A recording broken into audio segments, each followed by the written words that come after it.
നമുക്ക് ഇന്നൊരു restaurant style chicken കരാഹി കണ്ടാലോ.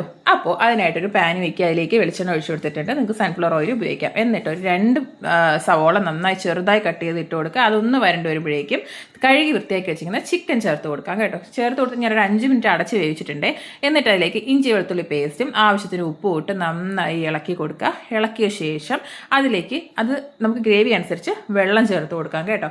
ചൂടുവെള്ളമാണ് ബെസ്റ്റ്. ചേർത്ത ശേഷം ഒരു 3 തക്കാളി 2ആയി കട്ട് ചെയ്ത് ഇങ്ങനെ കമത്തി വെച്ച് അടച്ചു വെച്ചേക്കുക.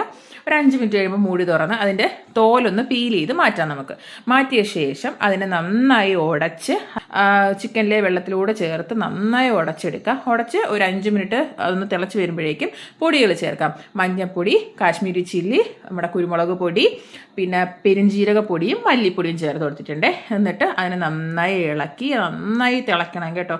ഒരു 5 to 10 മിനിറ്റ് നന്നായി തിളച്ച് കുറുകി വരുമ്പോഴേക്ക് അതിലേക്ക് ഒരു 5 to 6 ടേബിൾ സ്പൂൺ തൈര് ഒഴിച്ച് ചേർത്തിട്ടുണ്ട്. അതിലേക്ക് അതൊന്ന് ഇളക്കി കൊടുക്കുക. അടച്ച് വെച്ച് ഒരു 10 മിനിറ്റ് വേവിക്കുക. 10 മിനിറ്റ് വേവിച്ച ശേഷം മൂടി തുറക്കുമ്പോഴേക്കും ഇത് എങ്ങനെ ഒരു സ്റ്റൈലിൽ കിട്ടും. അപ്പോഴേക്കും അതിലേക്ക് ഗരം മസാല ഇട്ട് ഒരു 2 പച്ചമുളക് കട്ട് ചെയ്ത് ഇട്ട് കുറച്ച് ഇഞ്ചി ഇതുപോലെ നീളത്തിന് കട്ട് ചെയ്ത് ചേർക്കുക.